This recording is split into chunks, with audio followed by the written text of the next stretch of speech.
The man who taught the world about strength died not knowing his own name. Friedrich Nietzsche, the philosopher who demanded we become who we are, spent his final decade in silence, staring at shadows, smiling at nothing, lost to the very world he saw too clearly. This is the story of a wound that became a philosophy that saw your life before you lived it, a mind that predicted the world you're living in right now. Because Nietzsche didn't write for the 1800s, he wrote for this moment, for the age of loneliness, for the generation drowning in freedom, for the world where meaning feels optional and identity is built on sand. For you, standing in the wreckage of everything you thought was certain, wondering what comes next. He predicted this. The collapse of shared belief, the crisis of identity, the hunger for purpose in a world that offers only distraction. And he didn't offer comfort. He offered something more dangerous: responsibility. Responsibility for your suffering, for your becoming, for the person you're afraid to meet when you finally stop pretending. Tonight, you walk with him through pain that shaped a mind, through collapse that revealed a truth, through a life that burns like a question you can't stop asking. Who are you becoming? He was born into grief, a house where death arrived early and stayed. His father slipped away when Nietzsche was 4 years old, too young to understand, old enough to remember the silence that followed. His little brother followed soon after. Two graves before memory solidified, two losses that carved the architecture of his soul. People imagine Nietzsche as thunder, as force, as a man born armored. The truth is gentler and more devastating. He was a child who felt too much, a boy who watched the world the way sensitive children do, closely, carefully, as if every moment might dissolve. He learned early that life is fragile, that love cannot protect you from fate, that suffering isn't punishment, it's the texture of existence itself.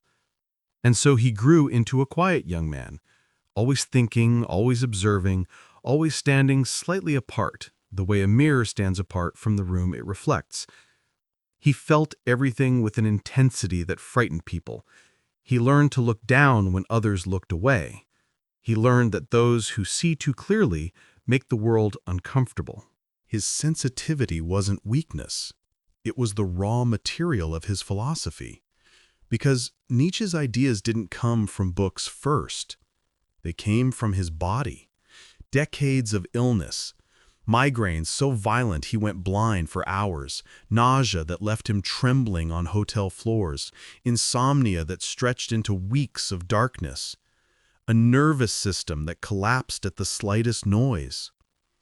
He wrote his books lying in bed, tears streaming from pain.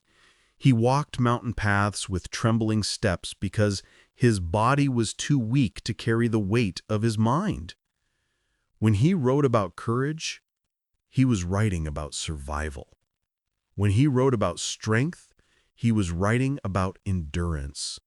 When he wrote about becoming, he was whispering to himself in the dark just to make it through the night. Nietzsche's philosophy isn't heroic. It's human, fragile, naked, honest. He didn't overcome suffering. He lived inside it and refused to lie about what he saw. And what he saw was this: the world was sleepwalking, people repeating beliefs they never questioned, chasing goals they didn't choose, performing morality they didn't feel, living lives that didn't belong to them. He saw a society of imitation, a world full of people pretending to be certain, pretending to be good, pretending to understand life, while beneath all that pretending lay emptiness. And he couldn't accept it. He couldn't close his eyes. He couldn't pretend the ache wasn't there. So he asked the kinds of questions that make the world uncomfortable. Why do we believe what we believe? Why do people cling to morals that don't make them better? Why do humans shrink themselves to fit inside the expectations of others? Why do we fear our own potential more than we fear our own suffering? These questions didn't come from arrogance, they came from desperation. The desperation of a soul that would rather collapse under the weight of truth than live under the comfort of illusions. And as he asked these questions, he began to see something no one else could yet see, a crisis approaching, a crisis of meaning, a crisis that would unravel everything. God is dead. 3 words that shook the world. People misunderstand them. Nietzsche wasn't celebrating. He wasn't mocking. He wasn't declaring victory for atheism. He was describing a funeral that had already happened. Quietly, slowly, without anyone noticing. For thousands of years, humanity lived inside a single story. A story about morality, purpose, destiny, truth. A story where the sky held meaning and the ground held commandments. A story where suffering had reason and life had direction. And then, one day, the story began to dissolve. Science replaced mystery. Reason questioned myth. Individualism questioned commandments. Modernity eroded the foundation that had held society together for centuries. God remained in language, on coins, in courtrooms, in prayers recited by habit. The name no longer held weight. The words no longer carried conviction. The story no longer lived in people's hearts. Nietzsche said, "When God dies, the sky becomes empty and every soul falls into meaninglessness." Because the death of God wasn't just the death of a deity, it was the death of shared meaning itself. Without a divine anchor, all values became vulnerable. Morality lost its foundation. Purpose lost its certainty. Truth lost its stability. Humanity was standing at the edge of a vast emptiness, a spiritual abyss. And Nietzsche didn't celebrate this. He feared it. He saw where it would lead, a future where humans drift through life, untethered, searching for meaning in places that cannot provide it. In money, in pleasure, in politics, in approval, in distraction, in the endless scrolling, the endless consuming, the endless performing of a life that never feels real. He saw our world before it existed. The world where you can have everything and still feel empty, where you can be connected to thousands and still feel alone, where you can chase freedom and still feel trapped. Because freedom without foundation is not liberation, it's vertigo.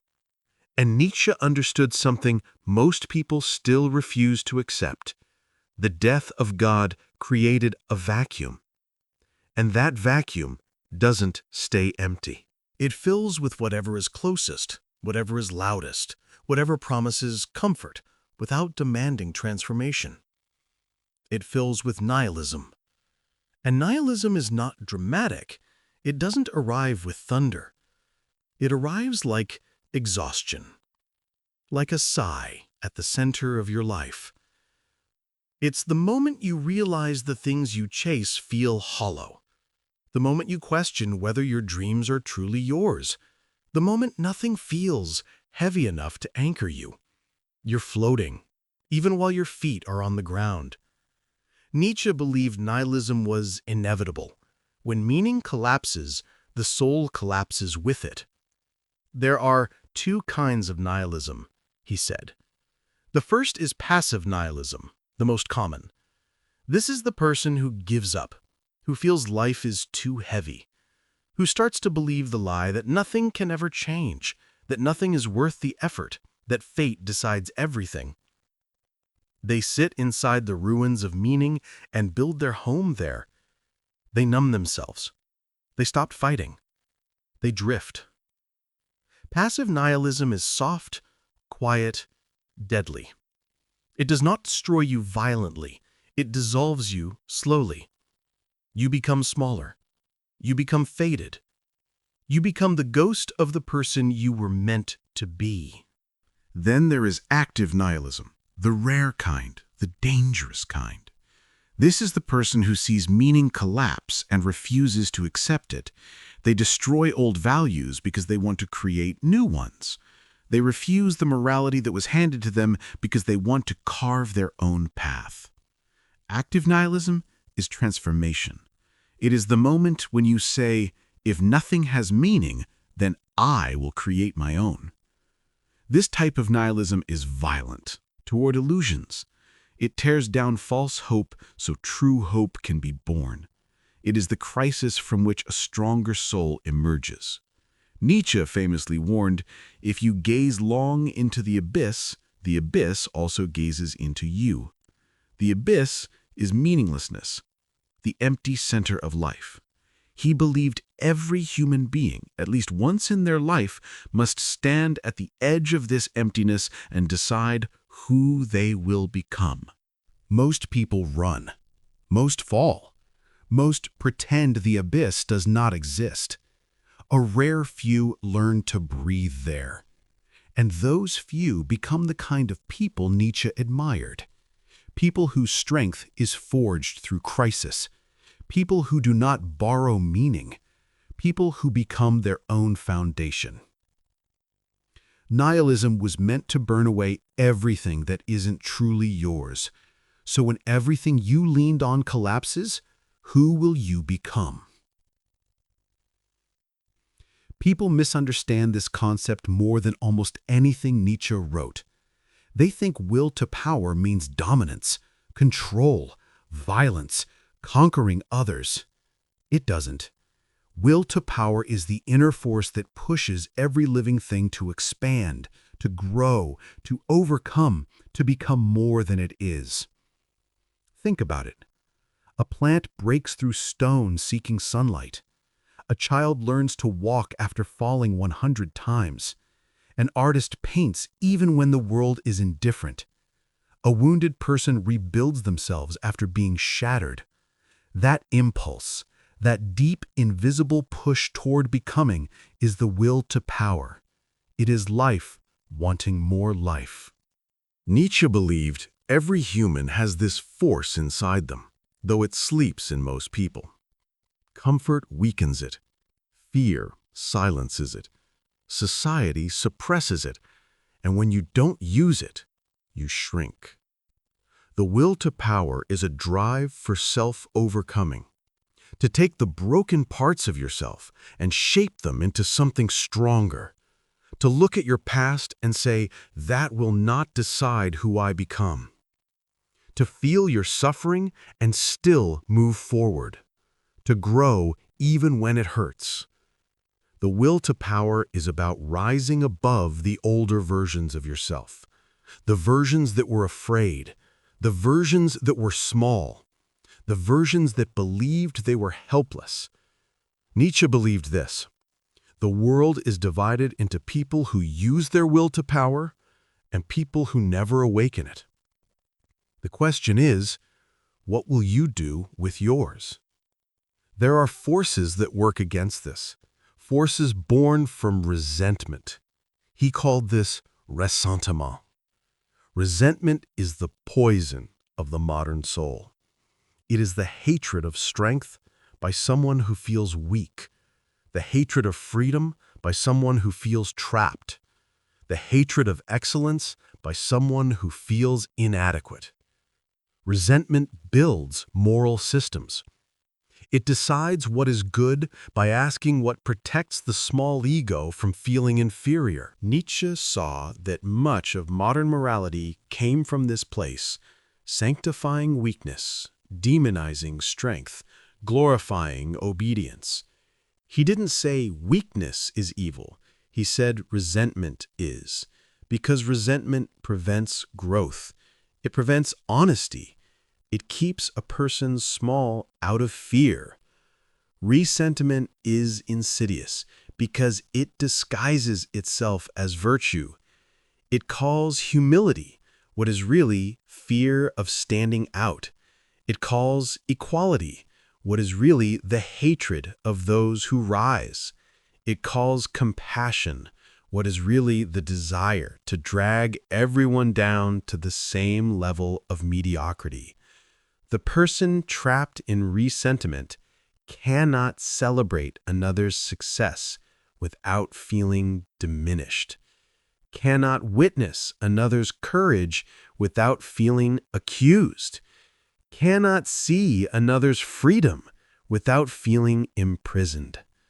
And so they build moral systems that make their smallness sacred, that turn their inability to act into a virtue, that transform their fear of life into a philosophy of safety.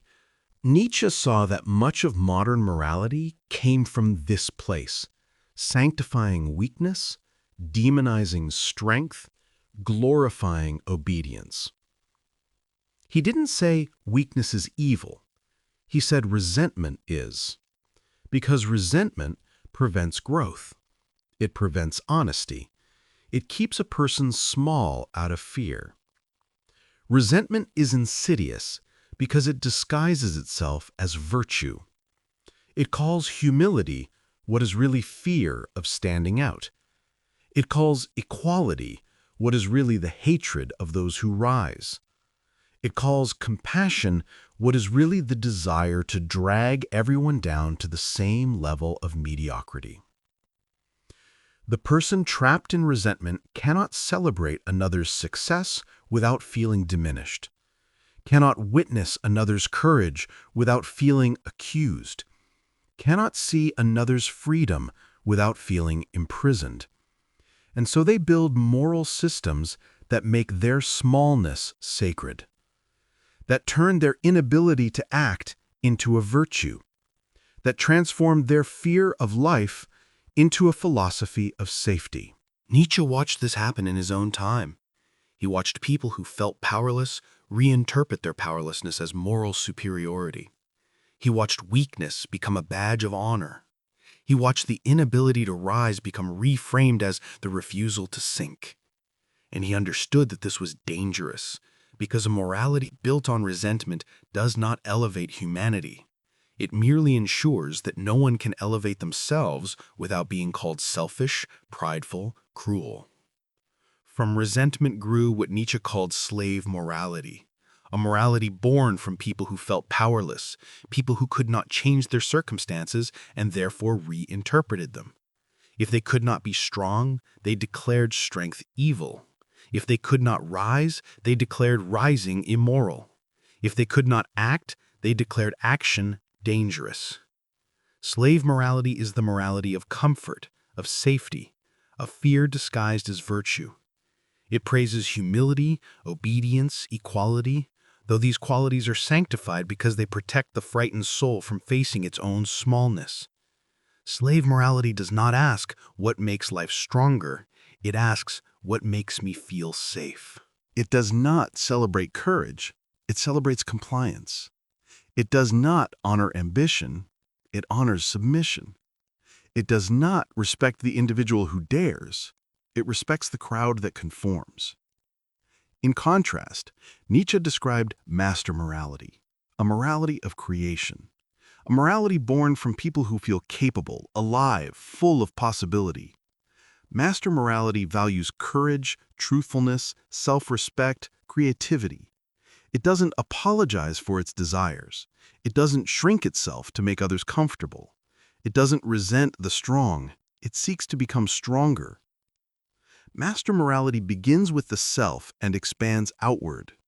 Slave morality begins with others and collapses inward. Master morality says, I will define what is good based on what makes me more alive, more capable, more true. Slave morality says, I will define what is good based on what prevents others from making me feel inferior. Master morality is born from abundance. Slave morality is born from scarcity. Master morality creates values. Slave morality reacts to values. Nietzsche didn't say one was correct. He asked which one frees your spirit, which one allows you to grow, which one makes you more yourself. Some morality is born from life expanding, some from life shrinking, some from the human spirit rising, some from the human spirit collapsing, some from courage, some from resentment. You can feel it inside yourself. There are days when you move from strength and days when you act from resentment. There are moments when you expand and moments when you shrink. Morality is a mirror. It shows you who you are in the moment. Nietzsche simply asked, do you live from the soul that creates or from the soul that resents? The answer reveals everything. But here is where Nietzsche's vision becomes truly radical. He believed that most of humanity was moving in the wrong direction. That instead of rising toward strength, toward creativity, toward self-overcoming, most people were sinking into comfort, into safety, into a kind of spiritual death that didn't even realize it was dying. He called this future human the last man, and he feared him more than he feared nihilism itself. The last man is not evil. He is worse than evil. He is empty. He is the human who has given up on becoming anything at all. The human who seeks only comfort, only pleasure, only the absence of suffering. The human who has stopped asking what life could be and settled for what life allows. The last man is the end point of a culture that values safety above meaning, comfort above growth, ease above transformation. Nietzsche described him with a kind of horror. The last man blinks. He has made everything small. He lives for the day, works a little, rests a little, seeks entertainment, avoids pain, wants nothing difficult. He has health and comfort. He has opinions without conviction. He has pleasures without depth. He has relationships without risk. He has a life without weight. The last man does not suffer greatly because he does not live greatly. He does not fail dramatically because he does not attempt anything difficult. He does not feel the ache of longing because he has trained himself to want only what is easily available. He does not feel the terror of freedom because he has surrendered his freedom for security. He does not feel the weight of responsibility because he blames his circumstances, his upbringing, his society, his luck. The last man is not miserable. He is content. And that is what makes him so dangerous. Because contentment without purpose is not peace. It is spiritual anesthesia. The last man has anesthetized himself against the very things that make life worth living: struggle, risk, growth, transformation, meaning. He has chosen survival over becoming, comfort over courage, safety over truth. Nietzsche saw the last man emerging everywhere in modern culture. In the man who works a job he hates because it's safe. In the woman who stays in a relationship that deadens her because leaving is uncertain. In the person who scrolls endlessly through distractions because facing their own emptiness is too painful. In the society that values politeness over honesty, agreement over debate, comfort over confrontation. The last man is the person who says, why bother? Why struggle? Why risk? Why grow? Why become? Life is short. Pleasure is easy. Comfort is available. Why make things harder than they need to be? And Nietzsche would say, because without struggle, you do not know who you are. Because without risk, you do not discover your strength. Because without growth, you remain a child. Because without becoming, you are already dead. The last man believes he has evolved beyond struggle. He believes he has transcended the need for meaning. He believes his comfort is a sign of progress. Nietzsche believed it was a sign of decay, that humanity had reached a point where it no longer wanted to climb mountains, it wanted to flatten them. Where it no longer wanted heroes, it wanted mediocrity. Where it no longer wanted greatness, it wanted equality of smallness. The last man is the opposite of the Übermensch. The Übermensch climbs. The last man blinks. The Übermensch creates values. The last man consumes them. The Übermensch faces suffering and transforms it.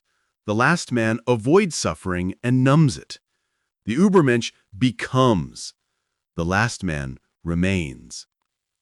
And Nietzsche feared that the world was moving toward the last man, that the death of God would not lead to new meaning, it would lead to the abandonment of meaning altogether.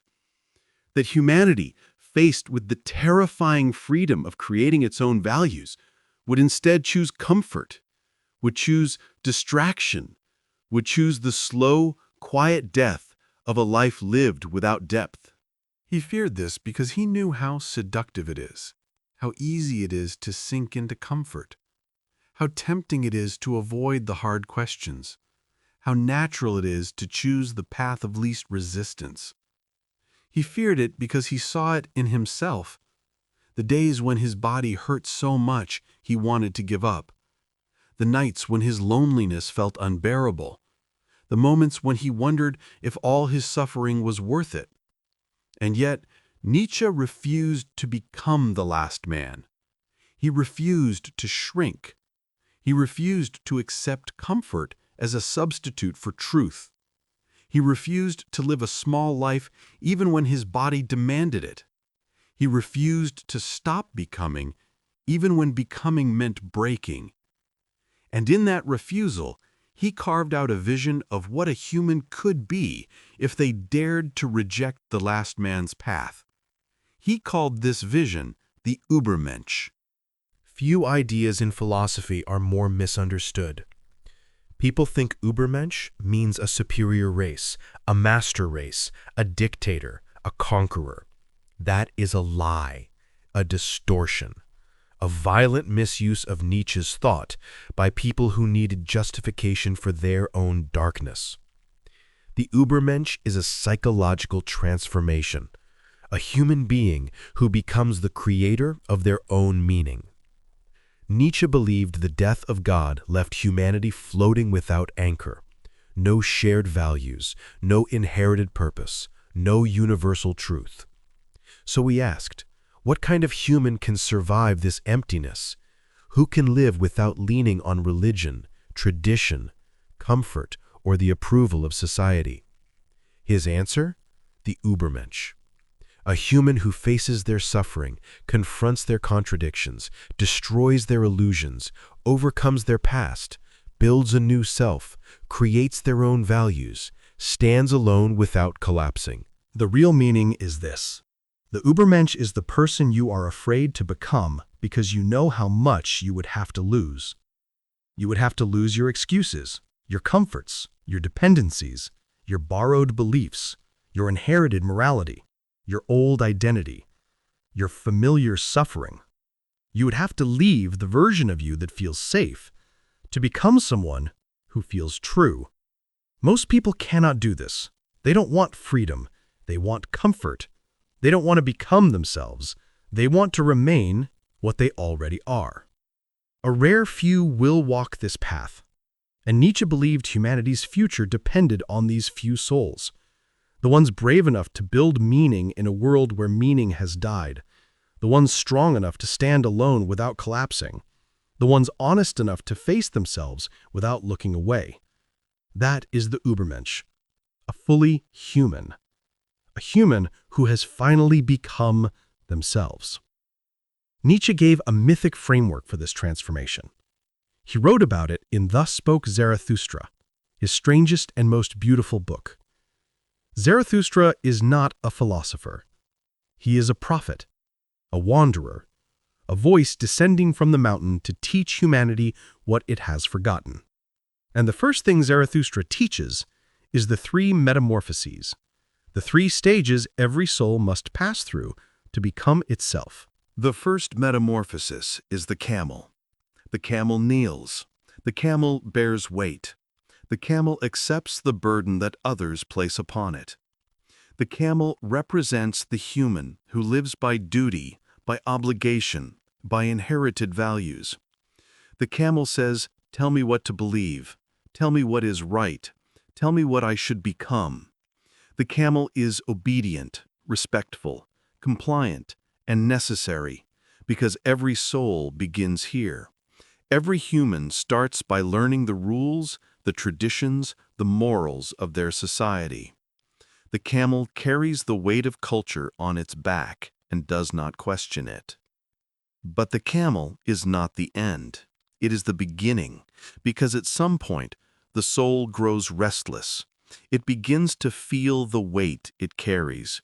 It begins to wonder if the burden is truly its own. It begins to ask, is this my life, or am I living someone else's life? And when this question becomes unbearable, the second metamorphosis begins. The camel becomes a lion. The lion does not kneel. The lion roars. The lion fights. The lion tears down the old values, the inherited beliefs, the imposed morality. The lion says, "I will no longer obey. I will no longer carry what is not mine. I will no longer live by rules I did not choose." The lion is rebellion. The lion is the soul saying no to everything it was taught. The lion destroys the "thou shalt" and replaces it with "I will." The lion is necessary because you cannot create yourself until you destroy the false self. You cannot build new values until you tear down the old ones. You cannot become free until you fight for your freedom. The lion is the soul's refusal to remain small. The lion is active nihilism. The lion burns down the temple so a new one can be built. But the lion is not the end either, because the lion can only destroy. It cannot create. It can say no, but it cannot say yes. It can tear down, but it cannot build up.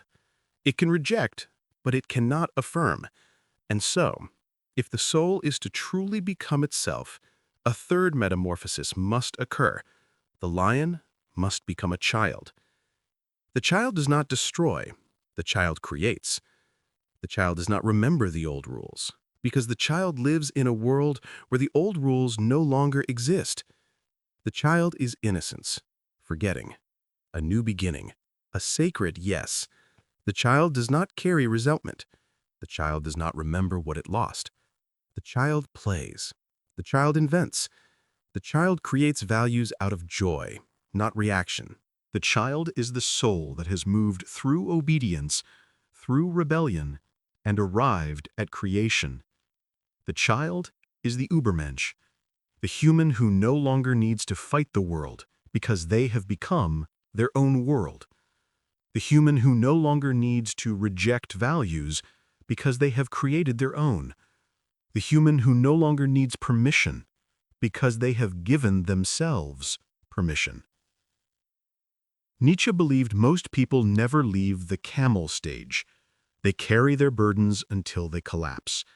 Some reach the lion stage and spend their lives in rebellion, angry, resentful, defined by what they oppose. Very few reach the child stage, the stage where you stop reacting and start creating, where you stop fighting and start playing, where you stop resisting life and start shaping it. The journey from camel to lion to child is the journey of becoming. It is the path of the Übermensch. And at the heart of this transformation is a question Nietzsche asked more powerfully than any philosopher before him. What if you had to live your life again? Not once, forever. Would you say yes? At the heart of this transformation is amor fati, the love of fate. Most people accept their fate reluctantly. Some hate it. Some resent it. Nietzsche as something impossible. to love your fate, the fate you received, whatever it was, to look at your life, every pain, every failure, every heartbreak, and say, I would choose this again. Amor fati is the ultimate form of strength. It is the soul saying yes to existence without conditions, yes to suffering, yes to imperfection, yes to everything that shaped you. This leads to Nietzsche's most haunting idea, the eternal return, the possibility that you will live this exact life again, exactly as it is, forever. Most people recoil from this. They feel panic. They feel despair. Because deep down they know how many moments they wasted, how many truths they avoided, how many parts of themselves they abandoned. Nietzsche wasn't asking you to believe in eternal return. He was using it as a mirror. If the thought of reliving your life feels like a curse, then you are living inauthentically. Eternal return asks only one question. Would you say yes to your life? If you had to live this exact life again, every pain, every mistake, every regret, would you choose it? If you were forced to repeat every moment for eternity, this is Nietzsche's ultimate test, the measure of a life well lived. Most people respond with horror, immediate rejection, because we know how many chances we didn't take, how many nights we survived instead of lived. The eternal return is about exposure. It exposes your relationship with your own existence. It asks, if your life repeated forever, would it feel like a blessing or a punishment? Nietzsche believed only the strongest souls could stare at this question without collapsing. Their life wasn't perfect, their courage was. The eternal return is about taking responsibility for your story so deeply that you would choose it again. All the pain, all the lessons, all the heartbreaks, all the transformations, all the versions of you that died on the way to who you became. Eternal return asks only one question. Would you say yes to your life? If you had to live this exact life again, every pain, every mistake, every regret, would you choose it? If you were forced to repeat every moment for eternity, this is Nietzsche's ultimate test, the measure of a life well lived. Most people respond with horror, immediate rejection, because we know how many chances we didn't take, how many nights we survived instead of lived. The eternal return is about exposure. It exposes your relationship with your own existence. It asks, if your life repeated forever, would it feel like a blessing or a punishment? Nietzsche believed only the strongest souls could stare at this question without collapsing. Their life wasn't perfect, their courage was. The eternal return is about taking responsibility for your story so deeply that you would choose it again. All the pain, all the lessons, all the heartbreaks, all the transformations, all the versions of you that died on the way to who you became. Nietzsche loved art in the way some people love God. To him, art wasn't decoration. It wasn't entertainment. It wasn't luxury. It was revelation. Art is the place where truth becomes bearable, where suffering becomes meaningful, where the chaos inside us finds a shape that does not destroy us. In The Birth of Tragedy, Nietzsche introduced two forces, the Apollonian, order, form, clarity, everything that is composed, clean, structured, beautiful in a gentle way, sculpture, symmetry, logic, harmony, self-control. It is the part of you that wants life to make sense. Then there is the Dionysian, chaos, ecstasy, pain, depth, everything wild, irrational, emotional, overflowing, music, drunkenness, Unfiltered life, the scream, the dance, the wound. It is the part of you that knows life will never be simple. Tragedy, for Nietzsche, was the highest form of art because it united these two forces, form and chaos, beauty and suffering, order and the abyss. Tragedy tells the truth without destroying you. It shows that life is painful and beautiful, that existence is cruel and miraculous, that humans are fragile and courageous. Nietzsche believed a person who cannot face tragedy cannot face themselves. A person who needs constant comfort will never grow. A person who hides from suffering will remain a child. Tragedy is transformation. It is the moment when you realize that your pain has given shape to the soul you carry now. He believed art does not heal you by removing your suffering. It teaches you how to hold it without dying from it. Art is the friend who sits beside you in the dark and whispers, "You are not alone." This is why Nietzsche worshipped tragedy, because it tells the truth and still gives you the strength to continue living. Nietzsche believed art was humanity's attempt to say yes to life even when life is unbearable. Art transforms suffering. It doesn't erase the wound. It gives the wound meaning. Beauty is the transformation of suffering, the alchemical process of turning pain into shape, chaos into form, despair into depth. And this is what separates humans from animals, Nietzsche thought. Animals suffer without meaning. Humans suffer, and then shape that suffering into something that lasts, into music, into poetry, into philosophy, into the stories we tell ourselves so we can bear the weight of our own existence. He believed creativity was sacred, that the act of creation was the highest expression of the will to power. To take the formless chaos of your inner life and give it structure. To take your anguish and make something beautiful from it. To take your loneliness and turn it into connection. This is the artist's path. This is the philosopher's path.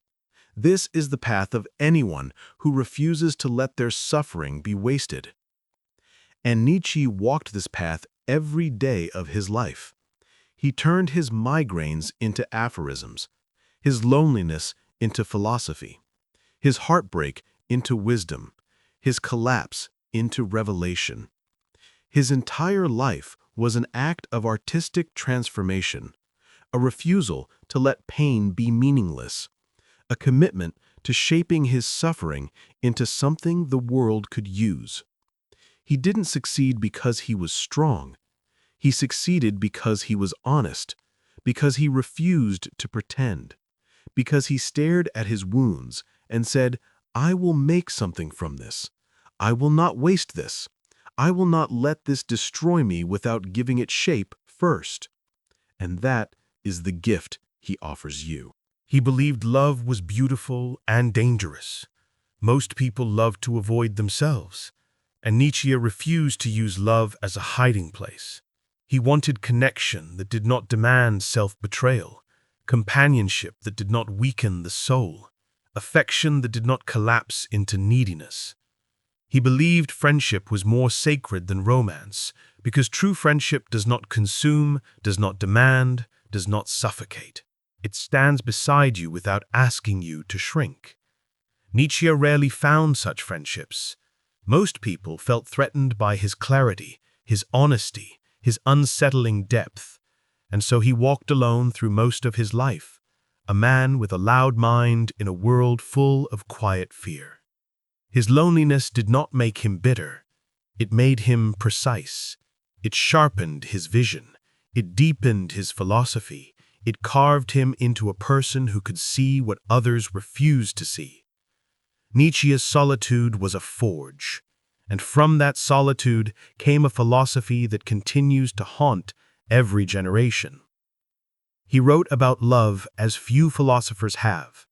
He understood that love is dangerous when it becomes dependency, that attachment becomes prison when it replaces freedom, that desire becomes destructive when it seeks completion in another person.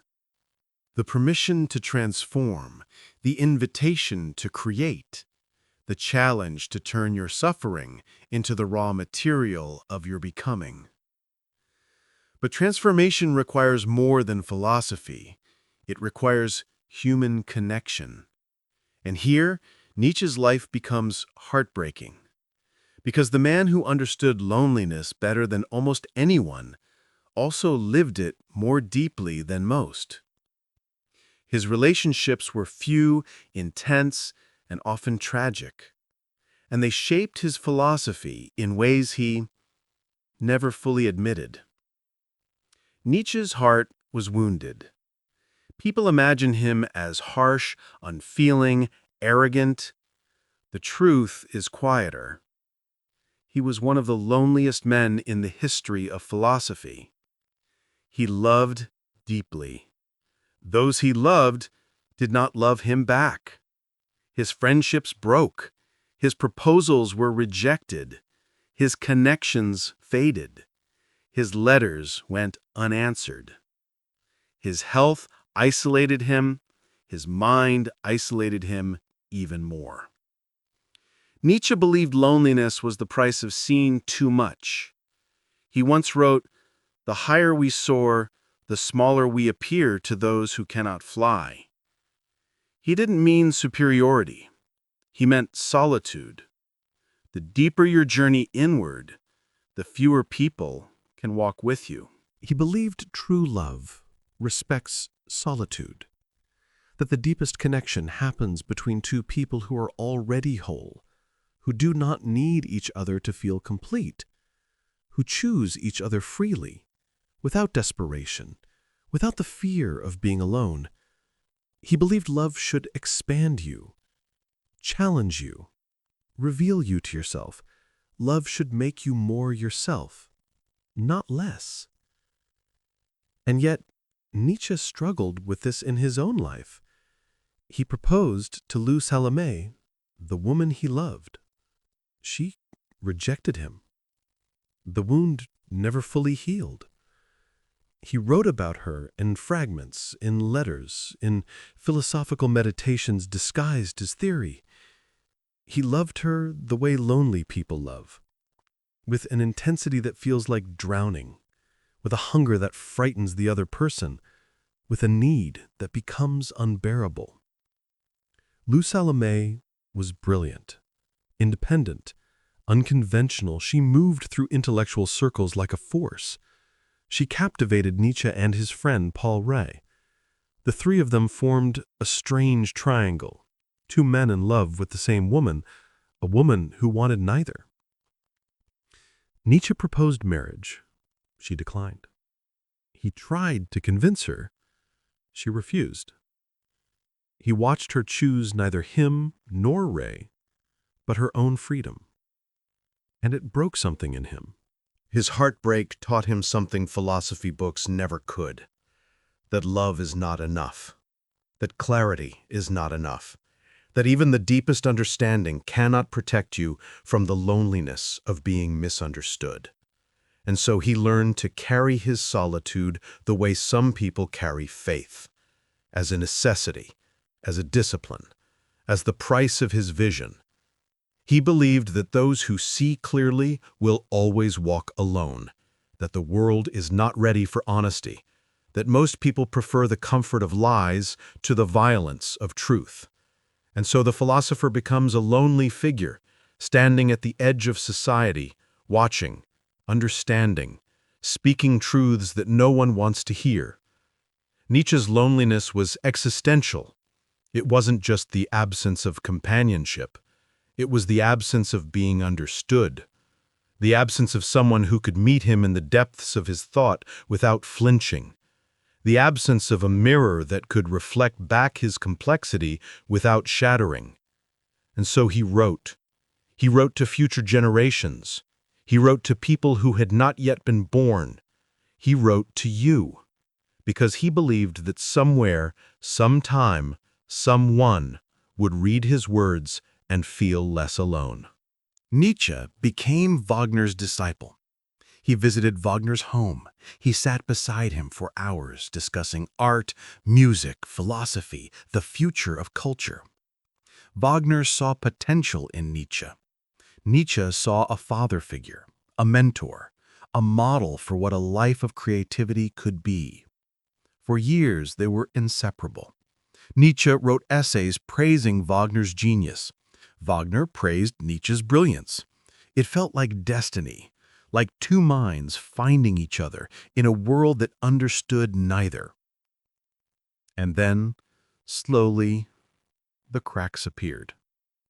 Nietzsche began to see what he had refused to see before: Wagner's ego, Wagner's need for worship, Wagner's nationalism, Wagner's Christianity, Wagner's art, which Nietzsche had once believed was Dionysian, wild, truthful, liberating, began to feel Apollonian in the worst way: controlled, manipulative, sentimental. Wagner wasn't destroying old values. He was dressing them up in myth and calling it revolution. Nietzsche realized Wagner was not the Übermensch. Wagner was a performer, a man who needed the crowd's approval more than he needed truth, a man who used art to seduce rather than transform, a man who built a temple to himself and called it culture. And Nietzsche, who had built his philosophy on the refusal to perform, on the commitment to honesty even when it destroys you, could not stay. Someone would recognize themselves in his philosophy. Someone would understand what he was trying to say. And maybe that was enough. Maybe that was the only form of connection available to someone who saw too much. But before Lou Salome, there was another relationship that shaped Nietzsche's life and philosophy just as deeply. A friendship that felt like brotherhood, a connection that promised everything and delivered betrayal. His relationship with Richard Wagner. Wagner was everything Nietzsche wanted to be in his youth: a titan, a creator, an artist who bent culture to his will. Wagner composed operas that felt like myths come to life. He built his own theater. He demanded the world pay attention. And the world did. Nietzsche, young and searching, saw in Wagner a living embodiment of the artist-philosopher, a man who created values instead of inheriting them, a man who transformed suffering into beauty, a man who stood alone and did not apologize. The break was quiet at first. Nietzsche stopped visiting, stopped writing letters, stopped defending Wagner in public. And then, years later, Nietzsche wrote The Case of Wagner, a brutal, surgical dismantling of everything Wagner represented. It was not just a critique of Wagner's art, it was a confession, an admission that Nietzsche had been seduced, that he had mistaken spectacle for depth, that he had loved someone who could never love him back the way he needed. The book was cruel. Wagner's followers hated it. Nietzsche's remaining friends questioned it. But Nietzsche had to write it, because the relationship with Wagner had become a lie, and Nietzsche could not live with lies, even when the truth meant losing the one person who had felt like family. Wagner never responded. He died before the book was published. And Nietzsche carried that silence with him, the weight of a friendship that ended before it could be resolved, the ghost of a bond that had shaped him and then broken him. He wrote about Wagner for the rest of his life, sometimes with bitterness, sometimes with mourning, always with the ache of someone who had loved and been disappointed. This was the pattern of Nietzsche's life. He gave himself fully to people who could not hold him. He loved with an intensity that frightened those who received it. He demanded honesty from a world that preferred politeness, and so he walked alone, through cities, through mountains, through his own collapsing body, through his own relentless mind. His loneliness was not a choice. It was a consequence. The consequence of refusing to lie. The consequence of seeing too clearly. The consequence of loving too deeply. And Nietzsche did not romanticize this loneliness. He did not pretend it was noble. He simply carried it. The way you carry a wound that never fully heals. The way you carry a truth that no one else can see. He wrote in his notebooks, in letters never sent, in fragments that feel like confessions, "I am alone. I have always been alone, and I do not know if this solitude is my strength or my curse. But I know I cannot pretend. I cannot shrink. I cannot live a life that is not mine, even if the cost is everything." And the cost was everything. His friendships fell apart. His love remained unreturned. His family misunderstood him. His sister Elizabeth would later distort his work, twist his philosophy to serve her own nationalist agenda, marry an anti-Semite, and reshape Nietzsche's legacy into something he would have despised. She published his private notebooks out of context. She edited his letters. She positioned him as a prophet of German superiority when he had spent his life critiquing nationalism, praising Jewish thinkers, and warning against tribalism. Nietzsche could not defend himself. By the time his sister took control of his work, his mind was gone.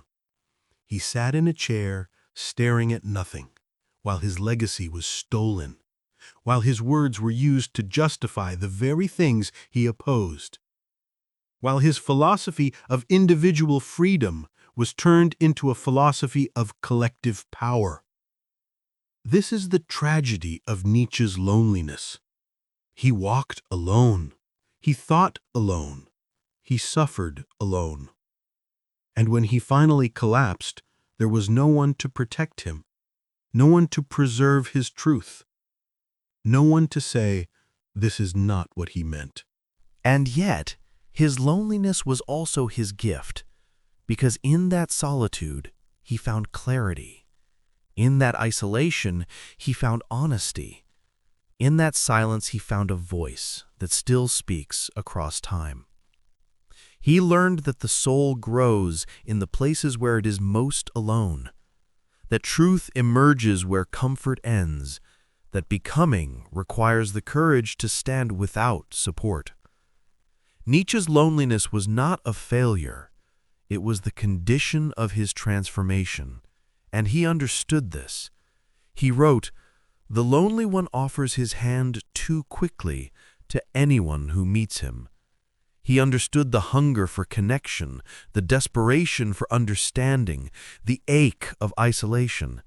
And he also understood that some truths can only be spoken by those who have walked alone. His life was a warning and an invitation, a warning against carrying the world alone, an invitation to find your own solitude and let it teach you, because the path to becoming yourself is not walked with the crowd. It is walked in the silence where you finally hear your own voice.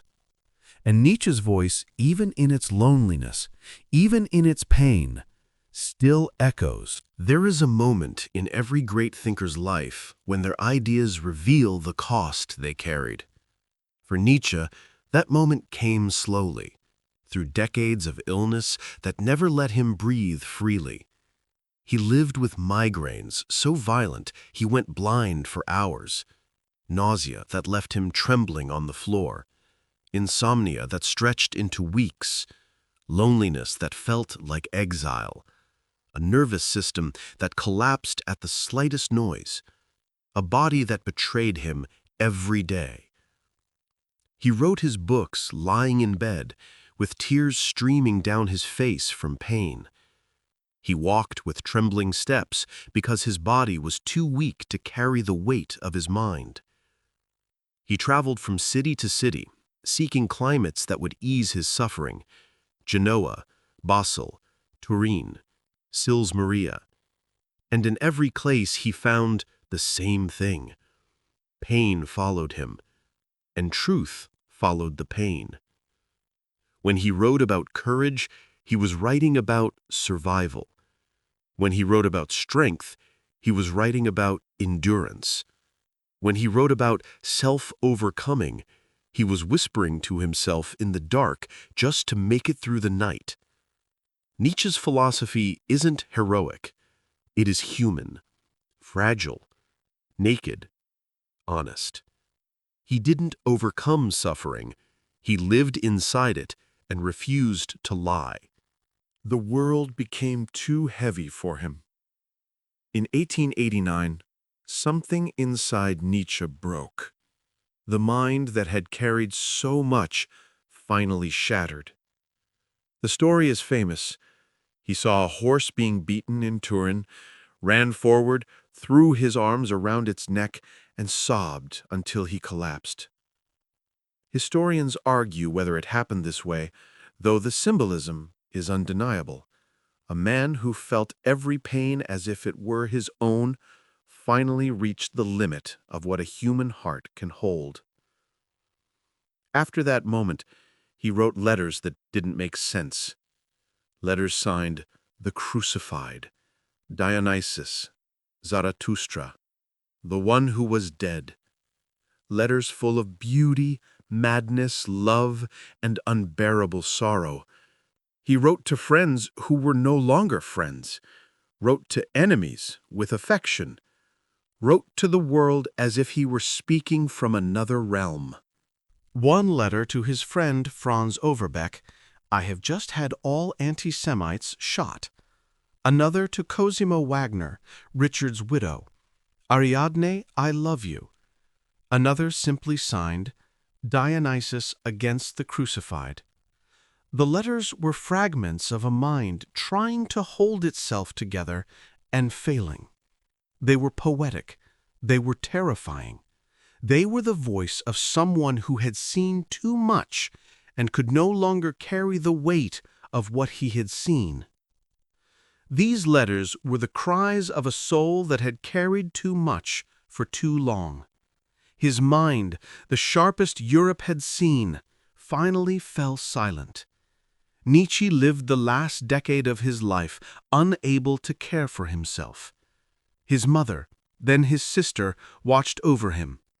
A great mind sitting in a chair, staring at nothing, smiling at shadows, lost to the very world he saw too clearly. Some people say Nietzsche went mad because philosophy drove him to the edge. The truth is gentler. He broke because he felt too deeply. His clarity was too pure, his sensitivity too sharp, his loneliness too wide, his suffering too relentless. He wasn't destroyed by pride, by arrogance, by delusion. He was destroyed by the weight of being Nietzsche. His collapse teaches something no philosopher writes in a book. Genius without kindness toward oneself becomes self-destruction. Clarity without rest becomes fracture. Depth without softness becomes sorrow.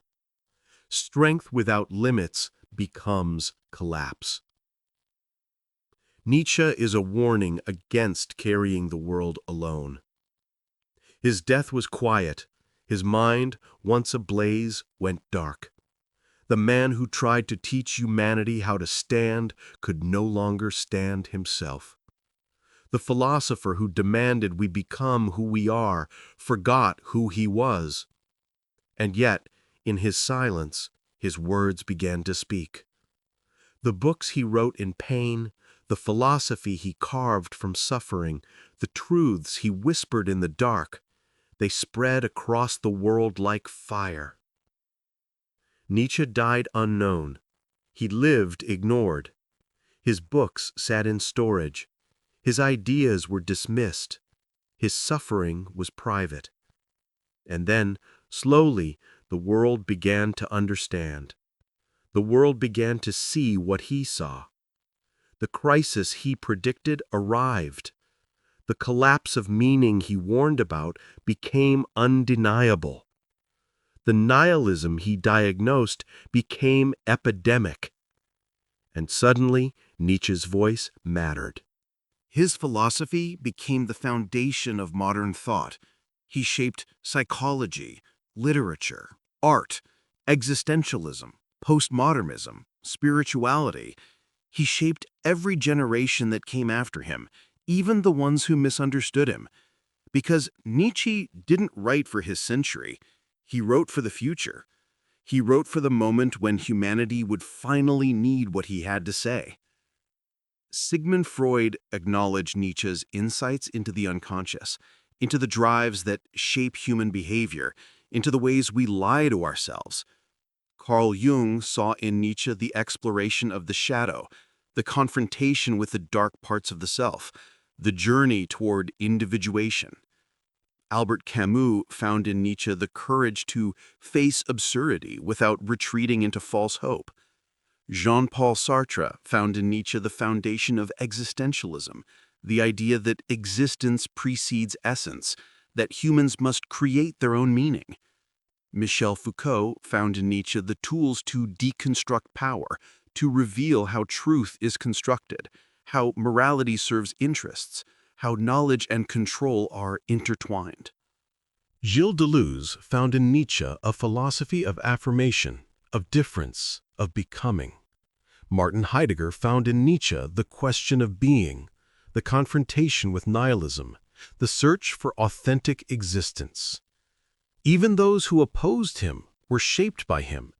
Even those who misread him were changed by him. Because Nietzsche didn't offer a system, he offered questions. He offered provocations. He offered a mirror.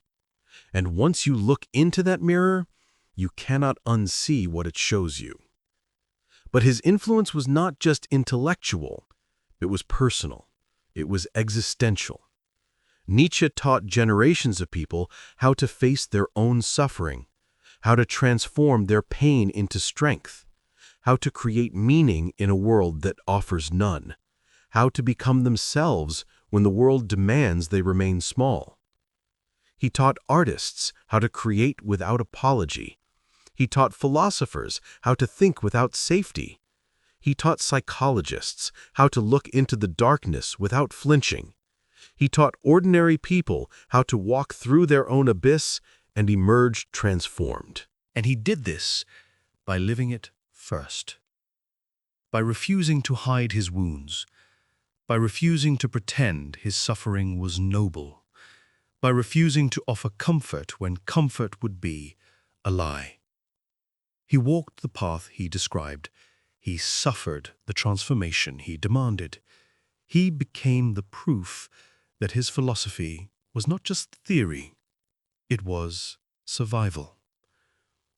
Nietzsche matters now because he predicted the world you're living in, the age of exhaustion, the age of loneliness, the age of anxiety, the age of numbness, the age of lost identities, the age of collapsed beliefs, the age of a generation drowning in freedom, the age where meaning feels optional, the age where people feel too much and understand too little. He saw it coming. He predicted the crisis of meaning, the rise of nihilism, the collapse of shared morals, the loneliness of modern life, the hunger for purpose, the rise of self-invention, the danger of resentment, the weakness of comfort cultures. He did not give answers. He gave tools. He told us, if no path exists, you must build one. If the world has no meaning, you must create your own. If you feel weak, walk into the weakness and let it teach you strength. Nietzsche matters now because he teaches the one thing modern life refuses to teach: how to carry yourself when nothing carries you, how to build meaning in an empty world, how to transform your suffering into strength, how to become the person you fear to meet. He does not comfort, he does not lie, he does not soften truth, He prepares you for the life you already live, the life where the only foundation is the one you build. We live in the world Nietzsche predicted, a world where people scroll endlessly, searching for something they cannot name, a world where distraction has replaced direction, a world where approval has replaced authenticity, a world where comfort has replaced courage, a world where identity is performed instead of discovered, a world where meaning is borrowed instead of created. And in this world, Nietzsche's voice cuts through the noise. He asks the questions no one else dares to ask. He exposes the illusions everyone else accepts. He reveals the weakness everyone else hides. He demands responsibility when everyone else offers excuses. He offers transformation when everyone else offers comfort. Nietzsche understood that the real crisis of modernity is spiritual, that humans can survive physical hardship, they cannot survive meaninglessness, that suffering is bearable when it has purpose, that pain can be endured when it leads somewhere, that humans need direction more than they need happiness, that the soul withers without challenge. And this is what modern life has forgotten. We have built a world of comfort, a world of safety, a world of endless options. And yet people are more anxious than ever, more depressed than ever, more lost than ever. Because comfort without meaning is not peace, it is numbness, and humans were made for something more than numbness. Nietzsche saw this. He saw that humans need struggle. They need obstacles. They need challenges that force them to grow. They need suffering that teaches them who they are. They need pain that carves their soul into shape. Without these things, the human spirit collapses. Without these things, life becomes a slow death. Look around. Look at the epidemic of anxiety in a world that has never been safer. Look at the rise of depression in a society that has never been more comfortable. Look at the loneliness in an age of constant connection. Look at the crisis of meaning in a time of unprecedented freedom. Look at the hunger for purpose in a culture that offers only pleasure. Nietzsche predicted this. He said, when you remove suffering, you do not create happiness. You create emptiness. When you remove struggle, you do not create peace. You create stagnation. When you remove challenge, you do not create comfort. You create the last man. And we are surrounded by last men. People who live for the weekend, who work jobs they hate to buy things they don't need, who numb themselves with entertainment because facing their own emptiness is too painful, who scroll through other people's lives because living their own feels too difficult, who know something is wrong but cannot name it, who feel the ache of meaninglessness but fill it with distractions instead of confronting it. Nietzsche offers a different path, a path through suffering instead of around it, a path through honesty instead of denial, a path through self-creation instead of imitation. He teaches that meaning is something you build, that identity is something you forge, that strength is something you practice, that becoming is something you choose. The world will not give you meaning. The world will not tell you who you are. The world will not save you from your loneliness. The world will not heal your wounds. The world will not walk your path for you. Nietzsche says, you must do these things yourself because you are capable. He believed the human soul is deeper than suffering, more resilient than despair, more powerful than fear. He believed every person contains a fire that can survive any darkness if they dare to protect it. He believed you can become the person you were meant to be if you stop running from yourself. And this is why his philosophy spreads, why his books are read more now than when he was alive, why his ideas surface in therapy rooms, in self-help books, in conversations between people who have never heard his name. Because what he described, the crisis of meaning, the weight of freedom, the terror of becoming, these are not abstract philosophical problems. These are lived experiences. These are the things people feel every day. When someone says, "I don't know who I am anymore," they are speaking Nietzsche's language. When someone says, "Nothing feels meaningful," they are living Nietzsche's diagnosis. When someone says, "I feel like I'm supposed to be someone else," they are asking Nietzsche's question. When someone says, "I want to change, but I don't know how," they are standing where Nietzsche stood.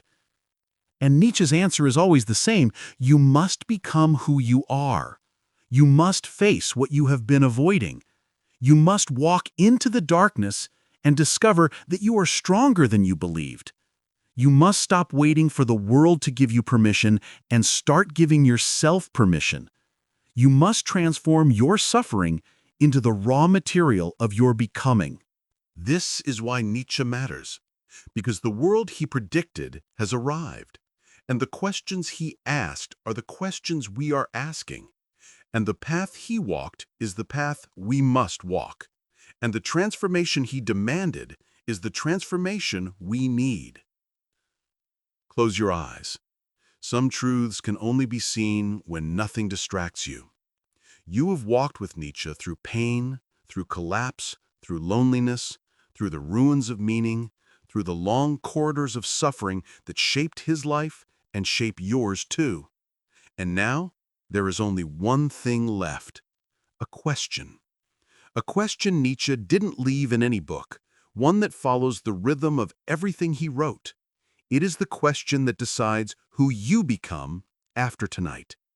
What will you do with the parts of yourself that you still run from? The shadow, the fear, the resentment, the wound, the weakness, the story you haven't forgiven, the versions of you that refuse to die. Nietzsche believed becoming yourself is a confrontation. It is standing before the one truth you have avoided the longest and saying, "I will not run anymore." Becoming is slow, like mountains forming. It is painful, like old skins tearing. It is honest, like confession. It is terrifying, like freedom. To become yourself is to lose the selves that protected you: the obedient self, the afraid self, the polite self, the wounded self, the self that shrank to survive, the self that apologized for existing, the self that accepted meaning instead of creating it. To become yourself is to stand alone without collapsing, to say yes to the life you did not choose and then carve it into a life that feels like yours. That is what Nietzsche lived for. That is what broke him. And that is what he handed to you: responsibility for your path, for your strength, for your truth, for your becoming. You don't become yourself by dreaming. You become yourself by walking into the storm and realizing the storm is you. Tonight is about the place in you that hears him, the place that knows something has to change, something has to grow, something has to be faced, something has to die so something else can be born. Listen one last time to the whisper beneath all his words. Become who you are, who your soul has been waiting for. And when the world asks you how to live without certainty, how to stand without meaning, how to rise from the ruins, tell them what Nietzsche told you in silence. When the world gives you nothing, give yourself everything and walk through the darkness. Because becoming yourself was never about finding light. It was about learning how to carry it. There is a moment, late at night, when you are alone with yourself, when all the noise stops, when all the distractions fade, when all the performances end, when you are left with the raw truth of who you are and who you are not. That moment is the beginning. That moment is where Nietzsche's philosophy lives, in the space between who you were and who you could become. He believed this space is sacred, that this moment of confrontation is where transformation begins, that the person who can sit in this silence without collapsing is the person who can build a life worth living. That the person who can face themselves without running is the person who can face anything. And so the question is simple. Can you sit with yourself? Can you look at your life without flinching? Can you see your wounds without hiding? Can you feel your fear without running? Can you hold your suffering without letting it destroy you? Can you stand in the emptiness and still choose to create? Nietzsche believed you could. He believed that inside every person, beneath the fear and the doubt and the pain, there is a strength that has never been touched, a fire that has never been extinguished, a voice that has never stopped whispering. And that voice is calling you home. Home to yourself. Home to the person you were meant to be before the world told you who you should be. This is the final lesson. This is the deepest truth. This is what Nietzsche died trying to say. You are becoming. You are finding. You are transforming. You are growing. You are beginning. And the beginning always looks like an ending. The transformation always looks like destruction. The growth always looks like collapse. The becoming always looks like breaking. This is the paradox Nietzsche understood, that you must die to yourself to become yourself, that you must lose who you were to find who you are, that you must walk through the fire to discover you are the fire. He lived this paradox. He embodied this truth. He suffered this transformation. And he left you the map. The map is not written in words. It is written in the space between the words, in the silence between the sentences, in the pause between the thoughts. The map is your life, your suffering, your loneliness, your questions, your wounds, your fears, your becoming. Nietzsche is asking you to be honest. He is asking you to be real. He is asking you to live the questions, to walk into the unknown, to face the darkness, to build your own meaning, to create your own values, to become your own foundation. This is the hardest thing a human can do. This is why most people never do it. This is why most people live their entire lives waiting for someone else to tell them who they are, waiting for the world to give them permission, waiting for the pain to stop, waiting for clarity to arrive, waiting for certainty to return, waiting for someone to save them.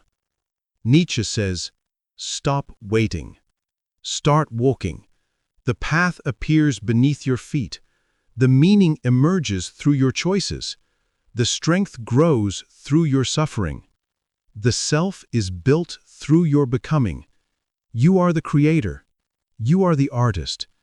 You are the philosopher of your own life, and your life is the masterpiece you are carving from the raw material of your existence. This is the cost. The cost is every illusion you've held, every comfort you've cherished, every identity you've worn, every excuse you've made, every story you've told yourself. The cost is the old you, the version that was afraid, the version that was small, the version that was safe. The reward is everything. The reward is freedom. The reward is authenticity. The reward is meaning. The reward is strength. The reward is becoming. The reward is yourself. The real you. The you that has been waiting beneath the surface, the you that has been calling from the darkness, the you that has been trying to emerge for your entire life. Nietzsche died before he could complete his transformation. His mind broke before his philosophy was finished. His life ended in silence, in madness, in the fog. And yet, in that ending, there is a lesson.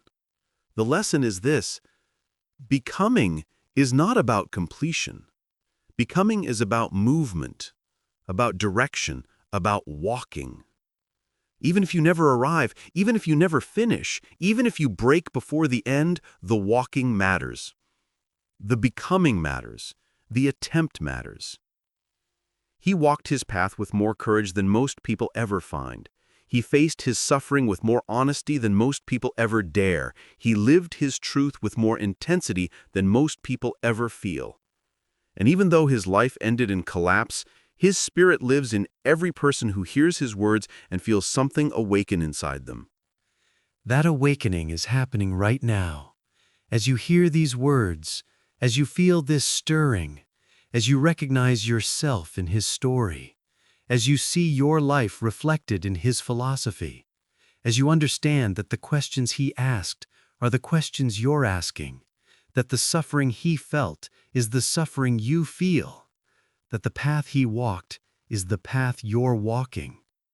You are part of a lineage of people who refuse to accept comfort as a substitute for truth, who refuse to live borrowed lives, who refuse to shrink, who refuse to hide, who refuse to accept the world's definition of who they should be.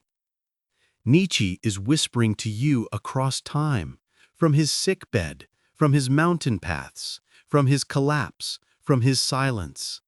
He is whispering, "Become who you are." And the whisper is getting louder, and the call is getting stronger, and the pull is getting deeper, and you can no longer ignore it. Because something inside you is waking up.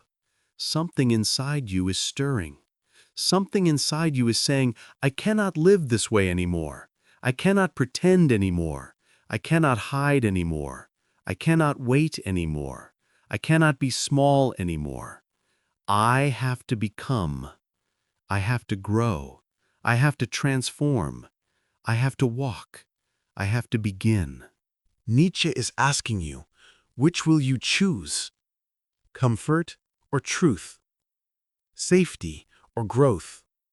The old self or the new? The borrowed life or the created life? The performed identity or the real self? The sleep or the awakening? He already knows your answer, because he knew you before you were born. He saw you in his visions. He felt you in his philosophy. He heard you in his silence. He knew that somewhere, sometime, someone would hear his words and say, "Yes, I will become. I will walk. I will transform. I will create. I will live." And that someone is you. Becoming is not a destination. It is the slow awakening of a soul that was asleep inside you for years. Becoming is remembering who you were before the world taught you to be afraid, before you learned to hide your wounds, before you learned to apologize for your desire, before you learned to shrink. Nietzsche is asking you, which will you choose? Comfort or truth? Safety or growth? The old self or the new? The borrowed life or the created life? The performed identity or the real self? The sleep or the awakening? He already knows your answer, because he knew you before you were born. He saw you in his visions. He felt you in his philosophy. He heard you in his silence. He knew that somewhere, sometime, someone would hear his words and say, "Yes, I will become. I will walk. I will transform, I will create, I will live. And that someone is you. Becoming is not a destination. It is the slow awakening of a soul that was asleep inside you for years. Becoming is remembering who you were before the world taught you to be afraid, before you learned to hide your wounds, before you learned to apologize for your desire, before you learned to shrink. Nietzsche believed that somewhere inside every person is a version of themselves untouched by fear. A version that knows what it wants. A version that does not apologize. A version that walks with a straight spine even on the days when its heart collapses. A version that listens to the quiet voice beneath all other voices, the voice that whispers, "Live as if your life were a work of art." He believed the self is something created through suffering, through choice, through courage, through fire, created by walking straight into pain instead of avoiding it. He believed that the pain you avoid becomes the prison you live in. The pain you face becomes the doorway you walk through. To Nietzsche, suffering was potential. The wound was an opening. Every moment of suffering carries within it a seed of transformation if you dare to touch it, if you dare to sit with it, if you dare to let it teach you. Suffering is the sculptor of the soul. It shapes you in ways comfort never could. And when the world collapses around you, Nietzsche asks you to stand, to look into the abyss and understand it. The abyss is possibility. It is the space where old meaning dies and new meaning waits to be born. It is the silence before creation. It is the emptiness before the first step. It is the moment when you finally see yourself without illusions. Most people fear the abyss because it shows them their truth, their unfiltered truth, the truth behind the persona, the truth behind the mask, the truth behind their excuses. Nietzsche believed that the only way to become who you are is to face this truth, to stand on the edge of yourself and refuse to run, to let the abyss look back and still refuse to collapse, to learn to breathe in the place where you once suffocated. He teaches that you cannot build a new self on top of lies. You cannot create meaning while clinging to illusions. You cannot become strong while hiding from your own weakness. You cannot become whole while carrying a story that is not yours. Becoming requires breaking. Breaking requires truth. Truth requires courage, and courage requires suffering. And yet, beneath all this darkness, Nietzsche's philosophy carries something remarkably bright, something that feels like a pulse in the night. It is the belief that the human spirit is capable of more than it knows, that inside every person there is a fire that can survive any storm, that even in the deepest despair there is a path forward, that even in the collapse of meaning there is the possibility of creation, that even in the ruins of your life there is a self waiting to be born. Nietzsche believed that if you listen closely, beneath the noise, beneath the fear, beneath the doubt, you will hear the quiet voice of your becoming, a voice that does not shout, a voice that does not demand, a voice that simply says, begin. Begin with the smallest step. Begin with the truth you avoided. Begin with the dream you buried. Begin with the wound you never healed. Begin with the fear you never named. Begin with the life you have. Begin here. Begin now. Because becoming does not wait for permission. Becoming is not delayed by fear. Becoming is not prevented by suffering. Becoming begins the moment you decide to stop running, the moment you decide to turn toward yourself, the moment you decide to walk into the darkness with open eyes, the moment you decide that your life, as it is worth living and worth shaping. And so, here at the end of Nietzsche's philosophy, we return to the one truth that carried him through every illness, every heartbreak, every collapse. You must become who you are, who your soul has been quietly waiting for. Becoming who you are is about honesty. It is about truth. It is about awakening. Awakening to the possibility that your life can be more than survival. Awakening to the reality that you are becoming. Awakening to the understanding that your suffering has carved out a space inside you, and that space is where your strength will grow. The world will try to shape you. It will try to shrink you. It will try to define you. Nietzsche asks you to do something harder. Define yourself. Shape yourself. Create yourself. He asks you to become the artist of your own soul, and to shape that soul with depth, with courage, with truth, with fire. To refuse the comfortable lie, to embrace the difficult truth, to rise from the ruins, to build meaning out of emptiness, to say yes to your life because it is yours. And when the world asks you how to live without certainty, how to stand without a foundation, how to navigate a life with no map, tell them what Nietzsche told you in his books, in his suffering, in his silence. When the world gives you nothing, give yourself everything. Walk through the darkness, because becoming yourself was never about finding light. It was about learning how to carry it. This is the end of the story. This is the beginning of yours. Become who you are.